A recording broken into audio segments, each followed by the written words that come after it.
弟兄姊妹平安，今天是2023年的3月9号。今天的经文是诗篇95篇，出埃及记第16章第1节到第8节，歌罗西书第1章15节到23节。今天要跟大家分享的主题是上帝的形象。创世纪告诉我们，上帝创造人是以自己的形象创造。在创世纪第1章26节到27节，圣经这样说道：接着上帝说，我要照着自己的形象、自己的样式造人，让他们管理鱼类、鸟类和切牲畜、野兽、爬虫等各种动物。于是上帝照自己的形象创造了人，他造的他们有男有女。上帝的形象到底是什么呢？许多人就跟这个尼哥底母一样以为是肉体的形象，所以他们就会一样不明白的回答耶稣基督说，人怎么可能再一次从母体当中来被生出来呢？因此就有些人开始猜想了，上帝的形象到底是怎样呢？或者更明白的问，他们会说，上帝长得是什么样子啊？像白人吗？有早期在教会传统的历史艺术作品当中都是这样画的，耶稣就变白人了。或者是有人会问，什么人长得最像上帝？其实这已经是完全的偏离了圣经的标准。旧约对于上帝的形象并没有太多的琢磨，并且人的创造跟上帝创造这世界的次序是很不一样的。根据上帝创造万物的时候，他所说的都是各从其类。如果从创世纪第1章第10节开始看，上帝的创造都是各从其类。按照和合本圣经的翻译来看，各从其类总共出现了10次，一直到上帝创造人之后就没有各从其类了，而是按照他的形象来造。这是非常特别的一个人观，人跟万物是不同的，因为不是各从其类，但却是依据上帝的形象所被造的。比较大的难题是，每一个人都会长得不一样，也有其他的人种有许多的民族但却都是按照上帝的形象所造。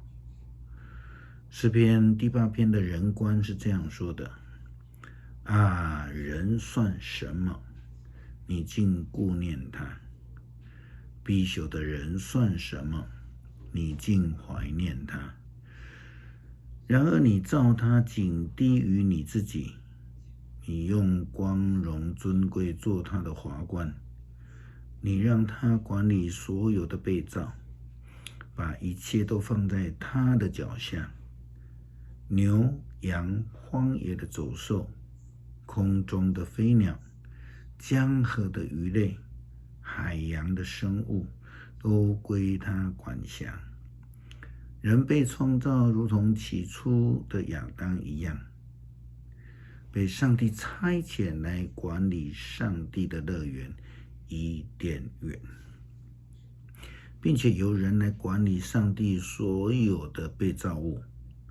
但是人们也如同亚当一样，时常忘记上帝的呼召，跟随上帝，领受他的交代，跟随他的脚踪。人们反而如同出埃及的以色列人一样，反而为了肉体的需要，跟上帝站在对立面。以色列人这样的批评攻击上帝以及那一位具有上帝形象的仆人，他们说，我们宁愿上主在埃及就把我们杀掉算了，在埃及我们至少可以围着肉锅吃得饱饱的，可是你们把我们带到旷野，要我们在这里饿死。以色列人此时已经完全脱离了上帝的形象，他们为了肉体的饱足，却变得面目狰狞。他们忘记了埃及围着肉锅是受屈辱的，是受奴役而所得的。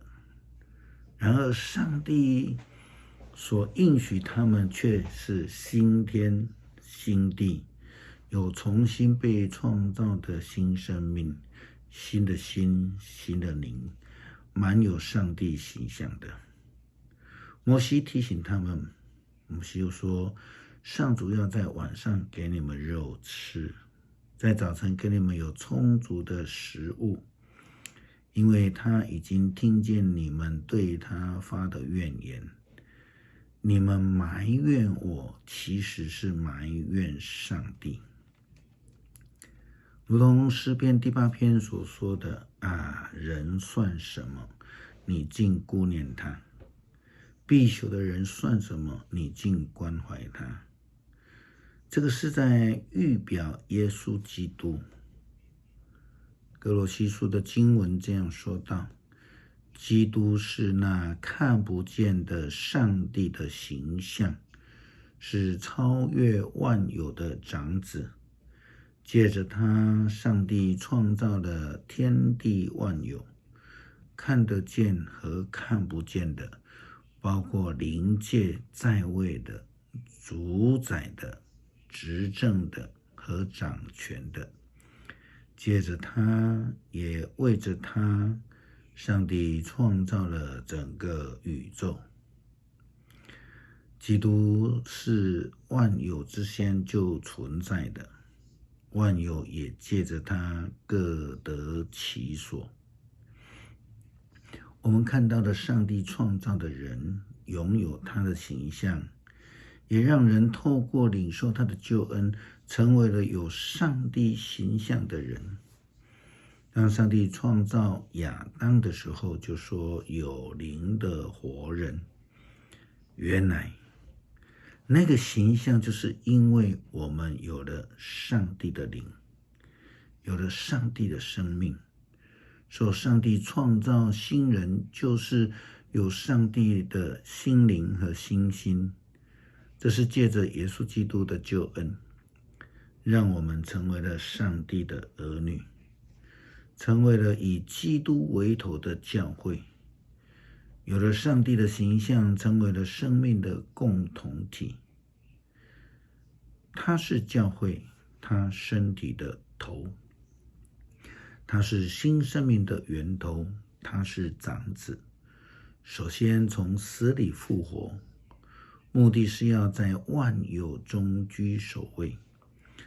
上帝亲自决定使儿子有他自己完整的特质，借着儿子，上帝决定使全宇宙跟自己和好。上帝借着儿子死在十字架上，就成了和平，使天地万有再归属他。从前你们由于邪恶的行为和思想远离了上帝，做了他的仇敌。现在借着他儿子肉体的死，上帝使你们成为他的朋友，为了要你们在他面前圣洁，没有缺点，无可指责。我们完美吗？不，但却因着上帝的爱，上帝的创造，使我们能够因信而被称义，渐渐的越来越具有上帝的形象。因此我们必须要恳求上帝，追求上帝的恩典，使我们能够渐渐地恢复上帝所创造的形象，使人知道我们就是上帝的儿女。诗篇95篇，我们用这篇来祷告。来吧，我们来颂赞上主，来向拯救我们的保护者欢呼。我们要以感谢的心到他面前，我们要向他欢唱颂赞之歌。因为上主是大能的上帝，是超越万神的大君王，他统辖全地，从最深的地穴到最高的山峰。他管理自己所造的海洋，他管理亲手塑造的陆地。来吧，我们要俯伏敬拜他，来向创造我们的上帝跪拜。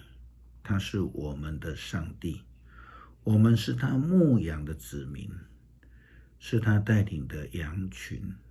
你们现在听他所说的话，不要顽固，像当年在米利巴的祖先，不要像他们在旷野在玛撒时一样。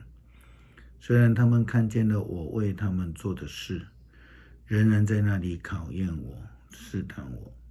40年之久，我厌恶这些人。我说他们是多么的不忠，他们不顺服我的命令，因此我在愤怒下发誓，他们绝不能进入我本来要赐给他们安居的地方。